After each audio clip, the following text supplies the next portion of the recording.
Welcome to the First Unitarian Church of Cincinnati. I am Dr. Alexander Riegel, the developmental minister here at First U.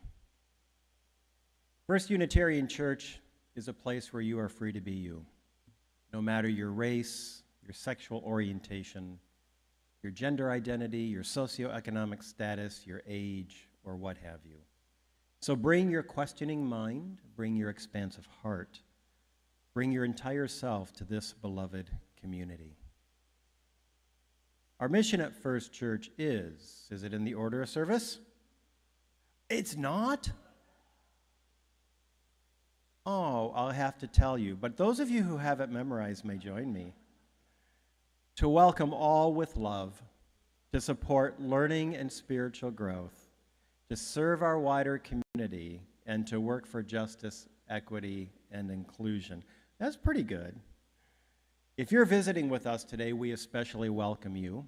Please feel free to join us for coffee hour following the service.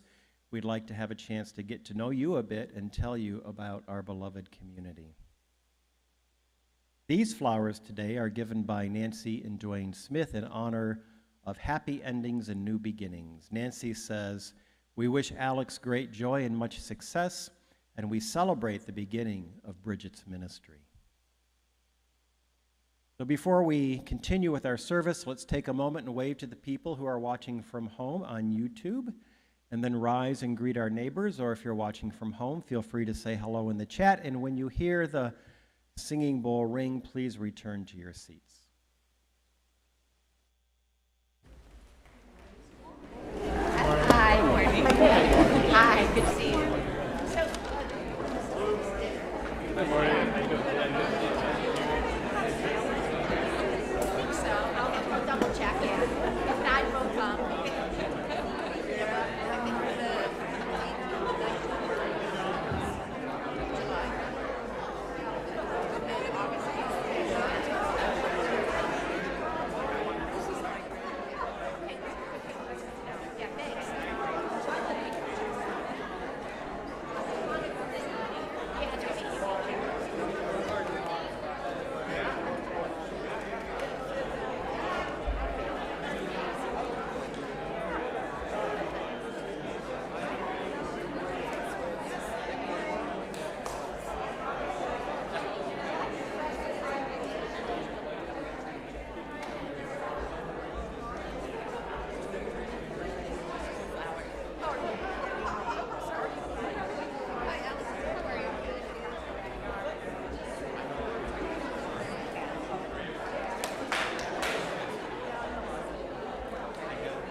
Well, we got a lot going on today.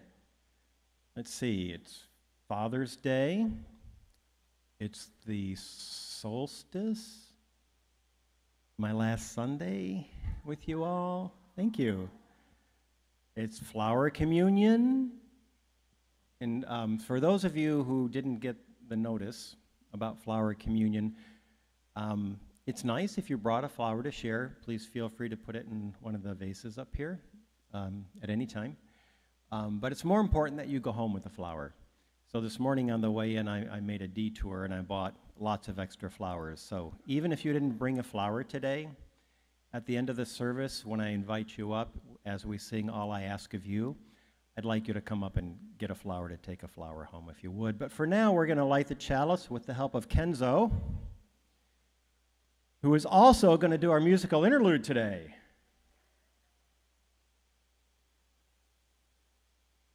And the words I've selected for the chalice lighting, you've probably remember me doing before. This is, in my mind, the poem that, for me at least, most sums up fatherhood, and I hope you can relate to it. So in honor of Father's Day, Robert Hayden writes, Sundays, too, my father got up early and put his clothes on in the blue-black cold.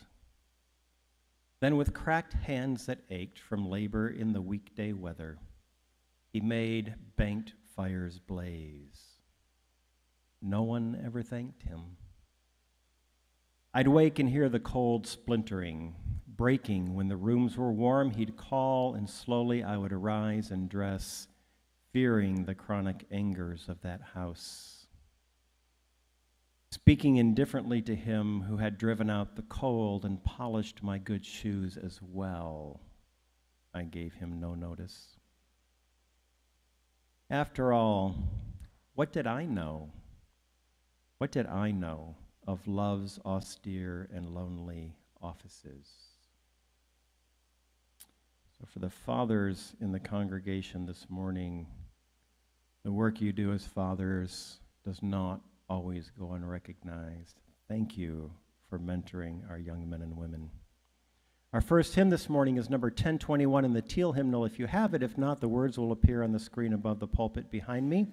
It's Lean on Me. Please rise as you are able.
Today we're also honoring Flower Communion.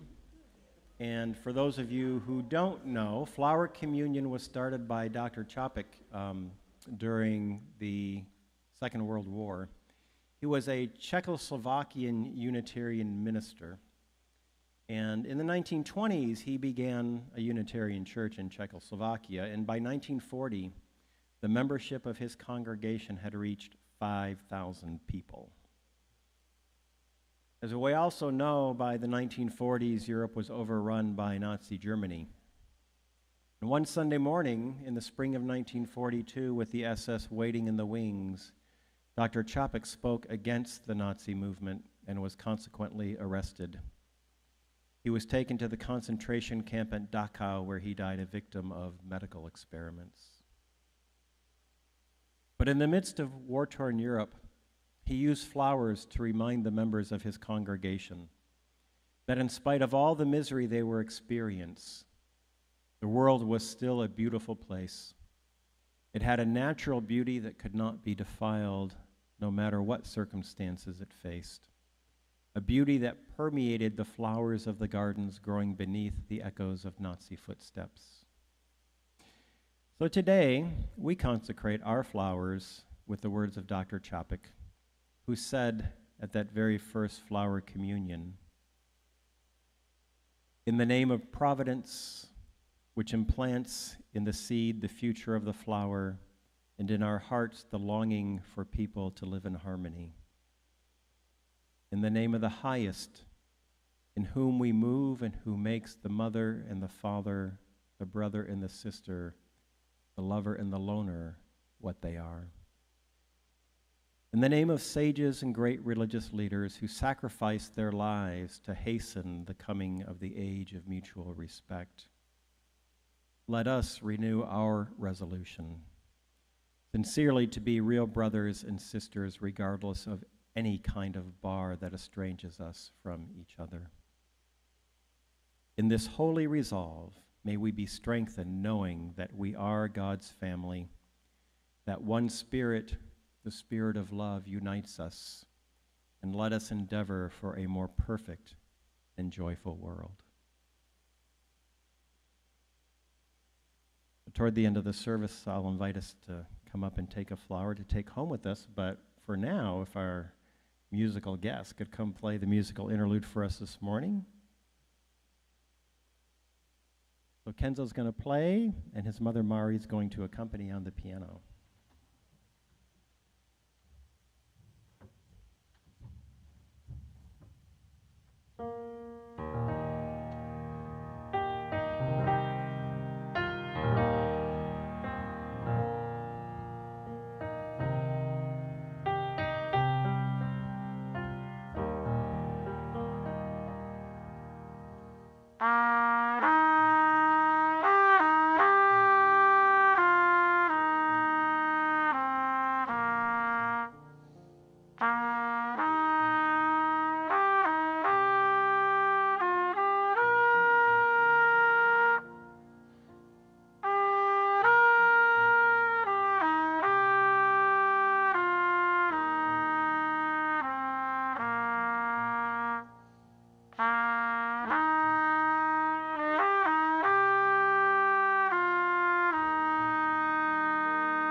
So I've been going through back surgery recently, and this is my first Sunday in the pulpit with new eyes. And so I have to readjust whether or not I need my glasses to see. So, all right, so this morning is entitled Love Better. So my last Sunday with you, if I have a singular message for you, the message is love better. Not because you don't love well, but because... All right. Well, it's back, it's gone. You know what? I'm going to right now defer to the pulpit before I get any further. I was hoping I could do the stool one more time, but the technology gods have a different idea, so give me just a minute.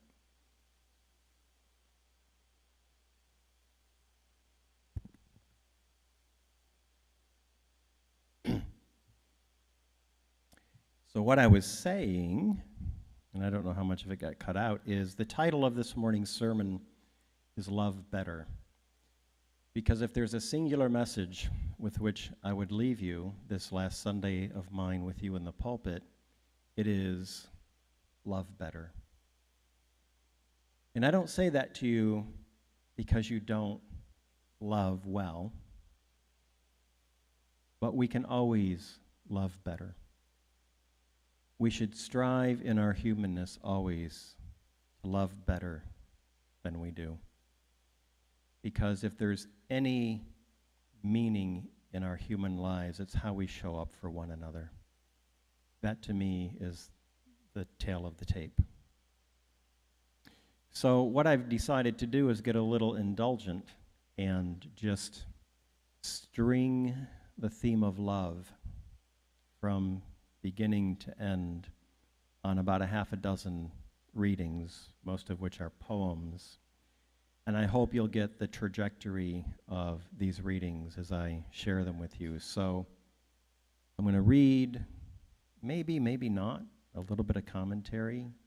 Then we're just going to be silent for a minute or so and let it sink in. And then I'll move to the next one. And hopefully by the time I get to the end in about 20 minutes here, you will have caught the gist of the love theme this morning. But I want to start with Ram Dass from his book, The Only Dance There Is. And everything that comes after this reading is a footnote to this reading. In The Only Dance There Is, Ram Dass wrote, "The only thing you have to offer another human being ever is your own state of being. You can cop out only just so long, saying, 'I've got all this fine coat, Joseph's coat of many colors. I know all this, and I can do all this.' But everything you do, whether you're cooking food or doing therapy or being a student or being a lover, you are only doing your own being.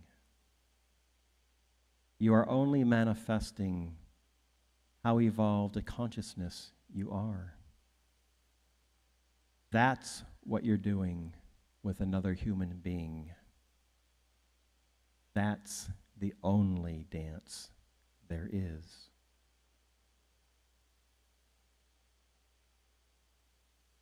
Hence the title of today's sermon, Love Better.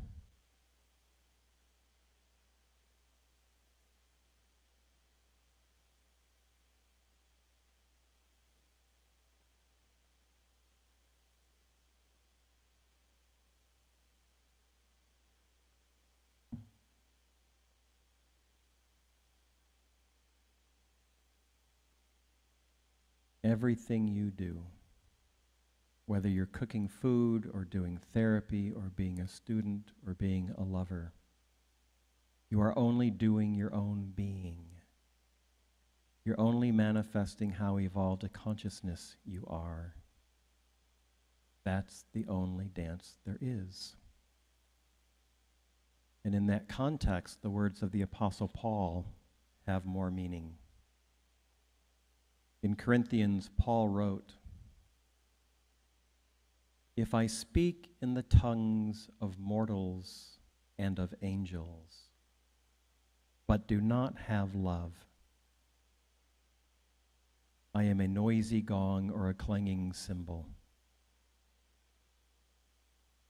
And if I have prophetic powers and even understand all the mysteries and possess all knowledge, if I have all faith, so even as to remove mountains,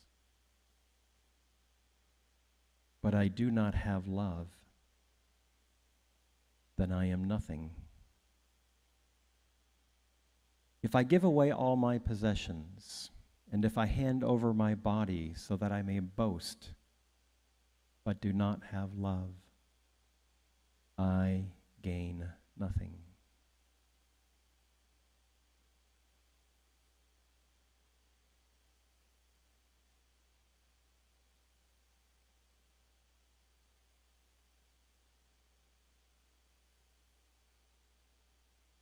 No matter who we are, no matter what capacities we possess, if we don't act from the place of love within us, we have nothing.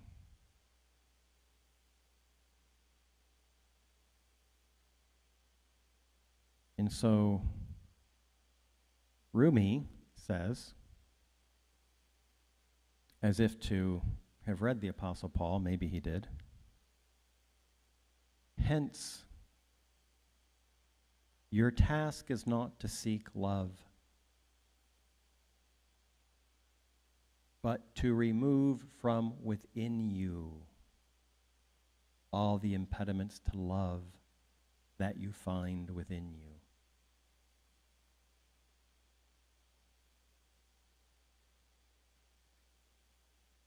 Your task is not to seek love. In other words, love is not to be found out there. Your task is to remove from within you all the impediments to love you find within you. Because the love we seek is found in you. And only when we find it within ourselves can we act from that place. And indeed, all the contemplatives across all the traditions,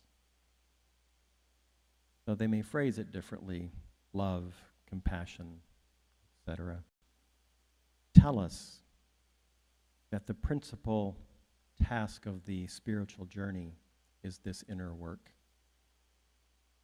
To deal with the scoundrel that's in the way of the love that lies beneath it.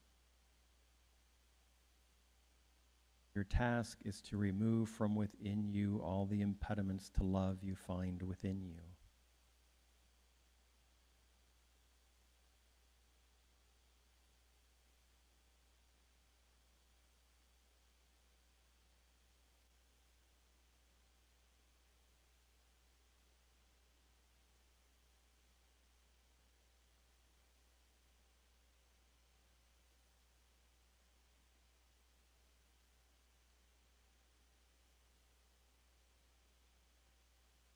So those three are enough to work with for a while. But I got more time, so I got more to read.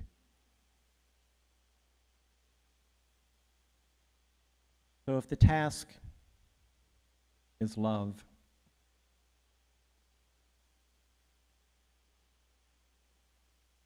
and I presume we all agree that we want to show up in the world as loving beings, why is it that this is such a hard thing for us to do? Why is the thing that we most profess we would like to be able to do, to show up as loving human beings and love others unconditionally? Why is it such a hard thing for us? Well, as I've mentioned before, There's an ongoing struggle within us between our instinctual nature and our higher nature, between our vices and our virtues. So if we want to act from the place of love, we need to start paying attention to that struggle. And one of the ways we pay attention to that struggle is by paying attention to where we put our time, energy, and effort.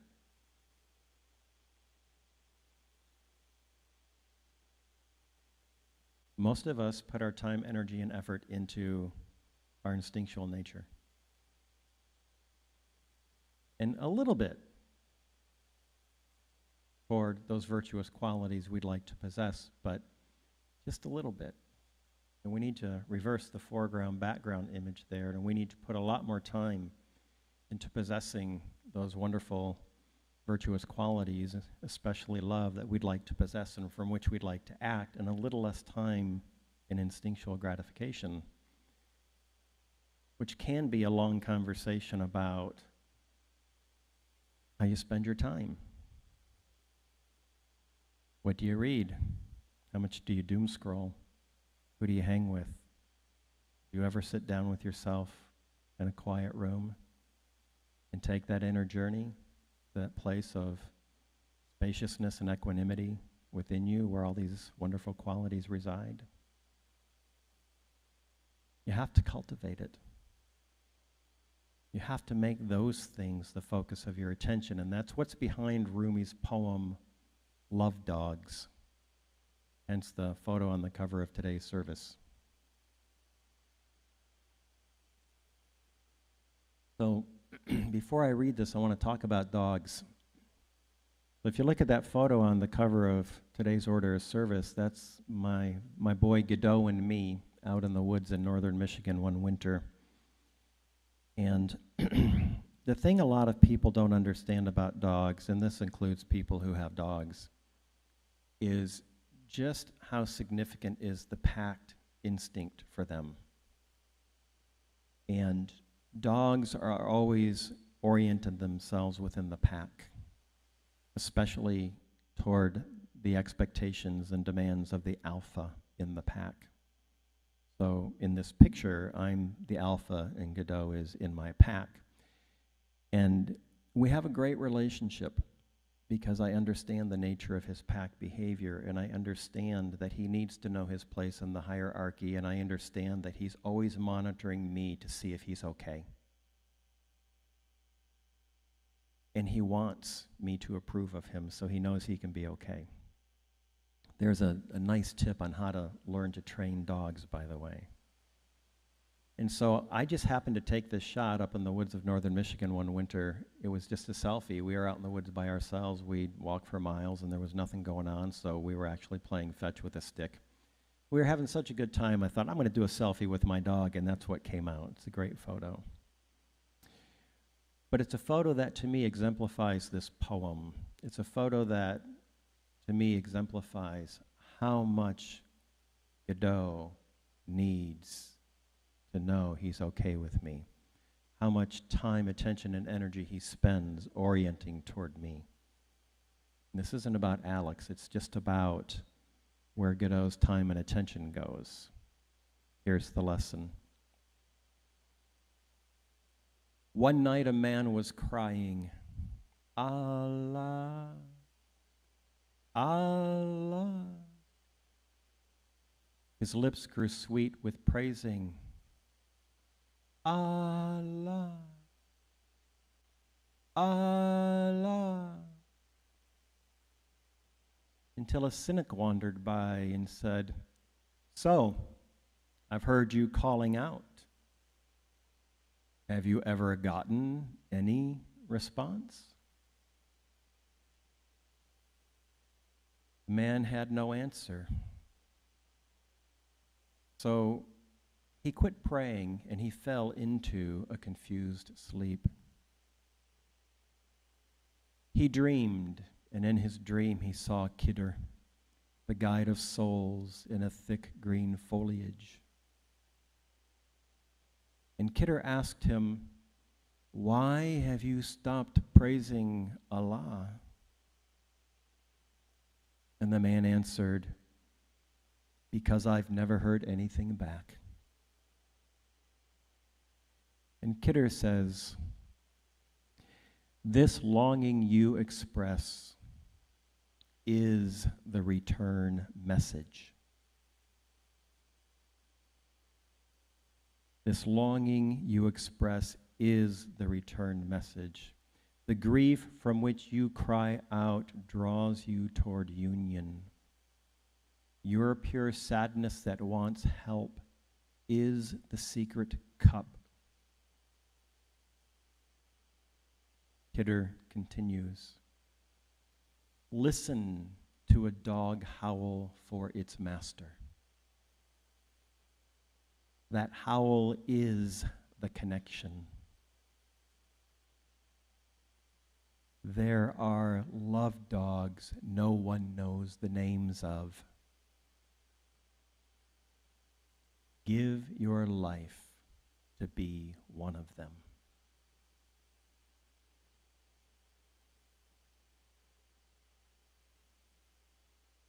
Whether we're aware of it or not, we're all howling for satisfaction. And I think in this poem, Rumi's asking us to question, what are we howling for?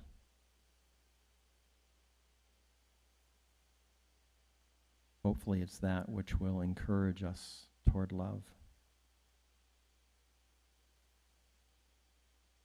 And along these lines, I don't know if I've ever shared this one with you. It's by a mystic named Tukaram. This is our levity for this deep, pensive sermon. Tukaram said, I could not lie anymore, so I started to call my dog God. And at first, he looked confused. Then he started smiling. And before long, he was dancing. So I kept at it. Now he doesn't even bite.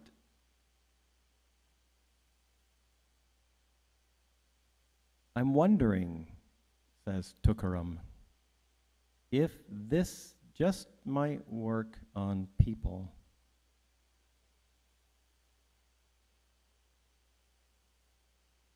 So if you didn't get that on first cut,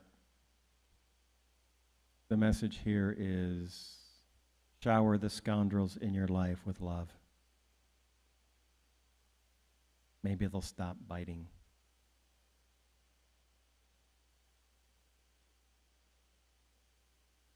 All right, two more. And then the highlight of the morning. I've heard from several people this morning, we have to sing All I Ask of You, so we're going to do it.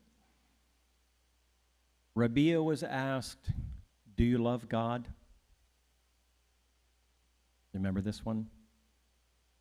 And she answered, yes, I love God. So, do you hate the devil? And she answered, does anybody remember? No, I don't hate the devil.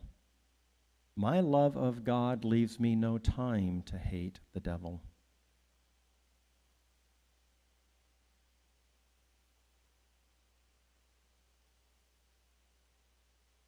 My friends, we spend too much time hating the devil.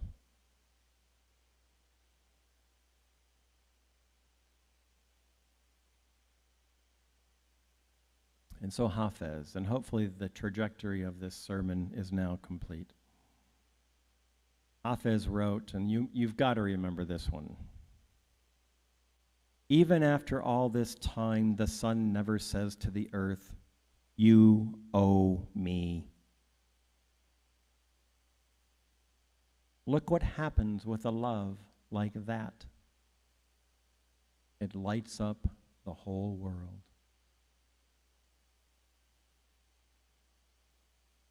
All right. We're going to sing All I Ask of You. Y'all must remember it. We're going to do this for a while. And I mean like for a while, Jera, so don't quit till I cue you to quit, because we're going to do it a few times, back and forth like we usually do.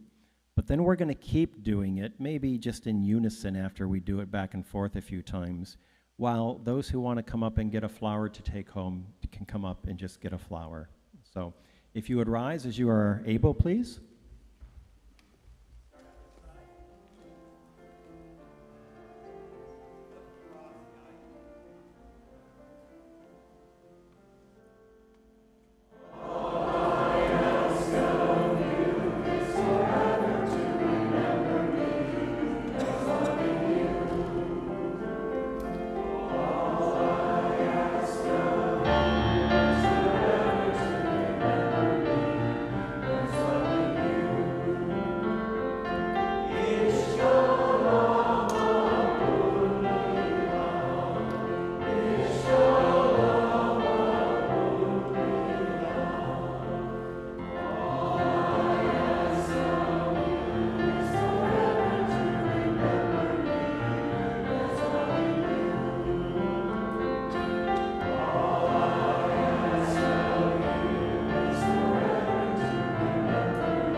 was nice.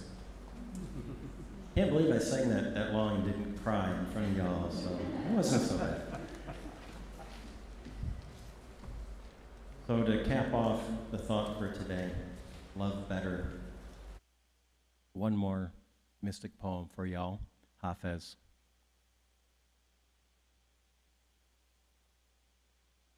How did the rose ever open its heart and give to this world all its beauty? It felt the encouragement of light against its being. Otherwise, we all remain too frightened. Thank you, Taizo. When we were singing, I kept saying, don't forget to call Taizo up. Don't forget to call Taizo up. And then I forgot to call Taizo up. Thank you. So, my friends, I love this poem because to me, it gives us two options, both of which are beautiful. We can be the rose, or we can be the light. And as I listen to this poem and I think about this poem, I think that there are so many people in this world who haven't blossomed and shown their beauty to us. And I think at some point, you have to decide whether you're going to continue to be the rose waiting to blossom or in blossom, or maybe at some point transition to being the light so that the roses around us can feel the encouragement of your light against their being. And you can be that which helps them give all their beauty to the world. Think about the people in your life this way. Think about you in this way. Blessed be. See you around the bend.